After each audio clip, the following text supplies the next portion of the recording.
म्हणजे तुला गंमत सांगते, मी जी सिरियल केली तुला शिकवेन चांगलाच धडा, त्याच्या ऑडिशनला मी गेले होते आणि तिथे मला मास्तरीणबाईंचा म्हणजे शिक्षिकेचा रोल होता हे तिथे गेल्यावर कळलं. आणि तिथे असं झालं की अरे हिचे हेअर शॉर्ट आहेत, माझे एवढेच केस होते तेव्हा.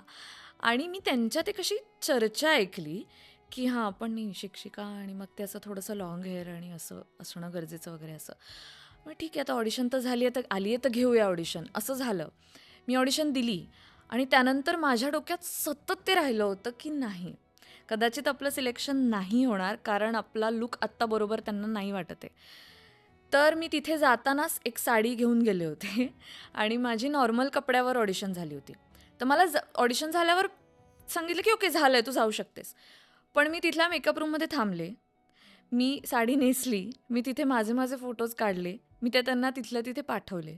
त्यानंतर मी एक म्युझिक व्हिडिओ केला होता, ज्यामध्ये माझे लाँग हेअर होते, जिथे विग लावला होता.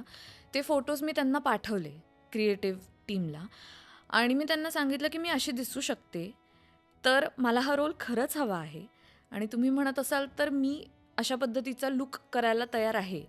तर प्लीज डू कन्सिडर मी. आणि मला असं वाटतं की ती विलपॉवर पण होती आणि तो एक छोटासा का होईना पण एक स्ट्रगल पण होता.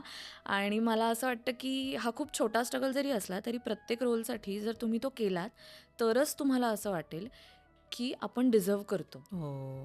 सो रेकमेंड करून सुद्धा मला नाही वाटत की मी ते काम नाही येणार, आतून नाही होऊ शकणार ते किती काम. परफेक्ट उत्तर दिलंस तू. कारण ना असा समज होऊ शकतो की अरे मी कोण आहे, मी मृणाल कुलकर्णींची सून आहे, नाही. मला तर असं काम मिळेल, राईट. अशा प्रकारचा समज असू शकतो बाहेरच्यांमध्ये जे करेक्ट, करेक्ट. दुरून बघतात. बरोबर.